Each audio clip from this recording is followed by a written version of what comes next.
Hola amigos de Constitucionalistas Mexicanos, bienvenidos a un episodio más de Opinión Constitucionalista, un espacio de análisis jurídico del acontecer político mexicano.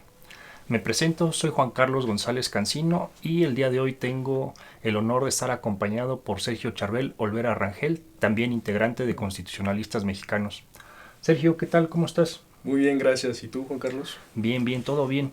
Pues mira, el día de hoy propongo que hablemos de un tema que creo que sí se ha tratado en medios, pero vamos a ver qué tan constitucional ha sido.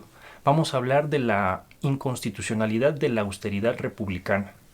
Aprovecho para informarte que ya está disponible el curso de amparo en línea de constitucionalistas mexicanos. Si quieres más informes, ve el enlace de la descripción de este video o de los comentarios.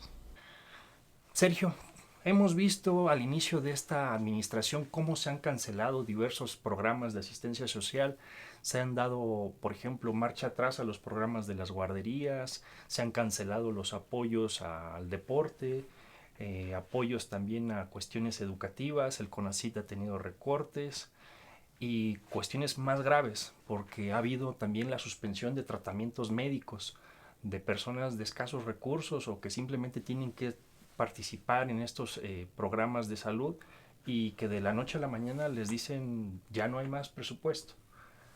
El argumento de fondo es que se está combatiendo a la corrupción, que todos esos programas implicaban un gran acto de corrupción, pero ¿qué pasa desde la perspectiva jurídica?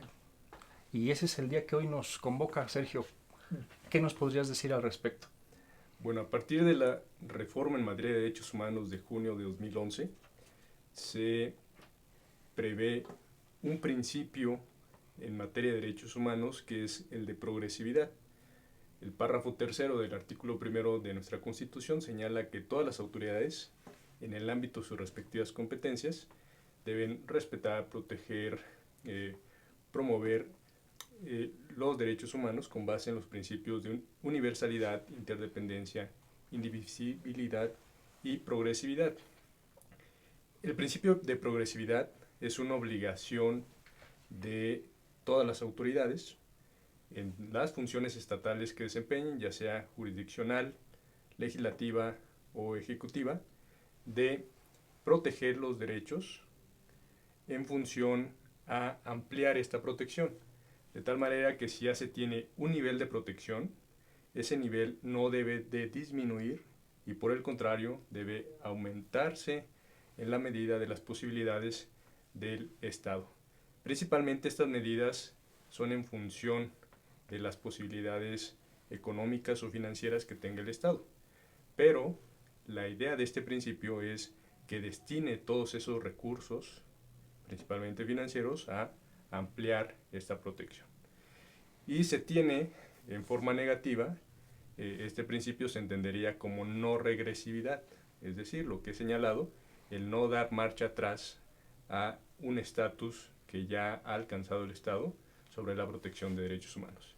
Principalmente esto lo vemos en derechos sociales o también conocidos en el ámbito del derecho internacional de los derechos humanos como derechos económicos, sociales y culturales, en donde el Estado tiene principalmente una obligación de hacer, obligaciones positivas para poder proteger a este tipo de derechos, en los cuales el Estado debe destinar sus recursos humanos, financieros, para poder alcanzar un nivel alto de protección hacia estos derechos, de tal manera que debe evitar cualquier regresión que implique un menoscabo hacia estos derechos, que es justo lo que comenta, si existen ya políticas establecidas de protección hacia este tipo de derechos como materia educativa, como materia de impulso a las ciencias y tecnologías, a la salud, el Estado estaría incumpliendo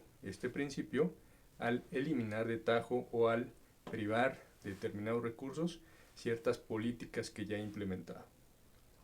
Pues bueno, aquí a manera de síntesis y para nuestros oyentes, el tema del principio de progresividad lo podemos entender de una forma muy sencilla en dos dimensiones. Por un lado, es maximizar el cumplimiento y el respeto de los derechos humanos y la otra vertiente, la prohibición de regresividad, es decir, ni un paso atrás en el cumplimiento de los derechos humanos. Al inicio de esta administración vimos cómo sí se suspendieron muchos programas. Y si bien es cierto, hay algunos principios que podrían dar sustento a ese tipo de políticas de recortes, como puede ser el artículo 134, que regula la manera en que se tiene que ejercer el presupuesto público, aquí se está dando un conflicto porque se están afectando a terceras personas, se están afectando a un sector de la población que no tiene que ver con esos actos de corrupción y sin embargo están viéndose afectados en esta política de esta austeridad republicana.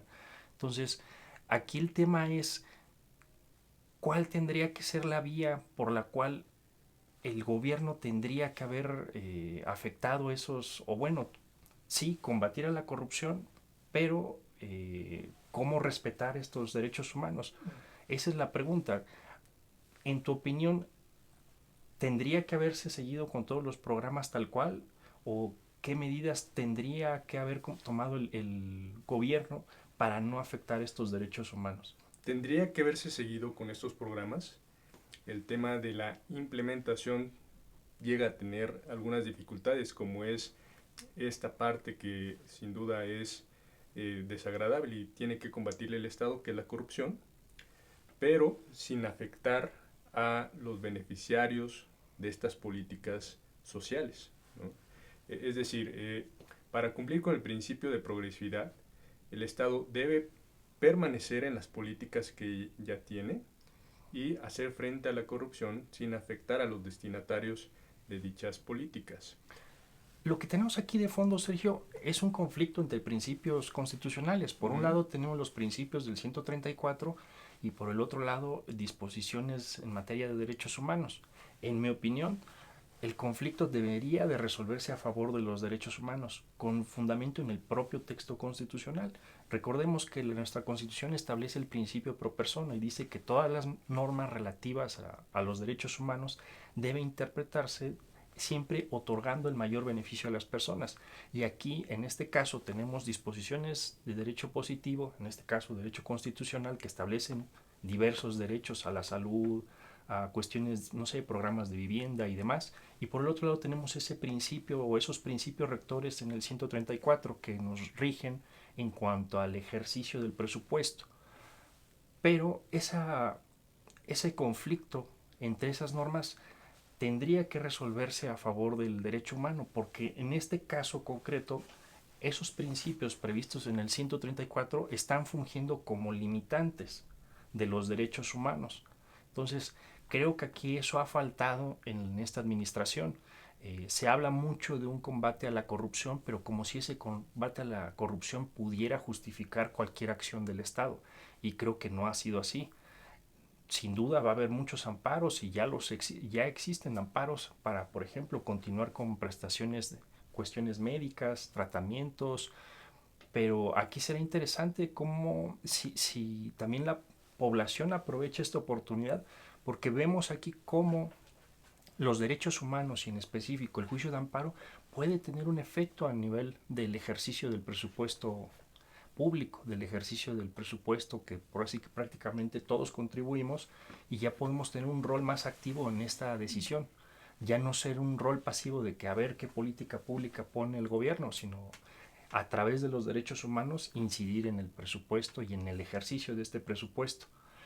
Pues, ¿algún otro comentario que quieras hacer al respecto, Sergio? Bueno, simplemente señalar que, como ya bien lo has destacado, el Estado debe cumplir con los principios de ejercicio presupuestal previstos en el artículo 134, pero a su vez debe maximizar la protección de derechos humanos.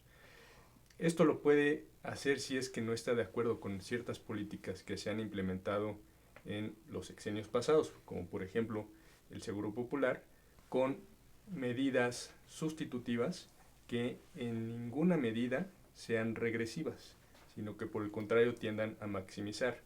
Por ejemplo, en este tema en concreto, se pretende crear ahora un instituto de bienestar para la salud que sustituiría toda la dinámica que se creó en el Seguro Popular como un sistema nacional para la protección de la salud y que esperamos que ahora las nuevas medidas legislativas y después la implementación de este instituto sea de forma progresiva para la protección de aquellos que no tienen previsión social y que serían pues los beneficiarios de este tipo de políticas.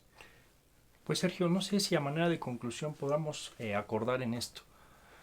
Sí, es una labor del Estado combatir la corrupción, tiene sustento, tiene sustento a nivel del derecho positivo, nuestra propia Constitución establece esos principios en el 134, pero el combate a la corrupción tiene que hacerse respetando los derechos humanos. No a la corrupción, sí a los derechos humanos. Creo que esa sería la conclusión de este programa. Sin duda, privilegiar los derechos humanos, el combate a la corrupción tiene que implementarse por parte del Estado, pero sin afectar en ningún momento a los derechos humanos y a la protección que ya tiene el Estado sobre estos. Pues bueno amigos, creo que por este episodio ha sido todo y nos vemos hasta la próxima. Muchas gracias. Aprovecho para informarte que ya está disponible el curso de amparo en línea de constitucionalistas mexicanos. Si quieres más informes, ve el enlace de la descripción de este video o de los comentarios.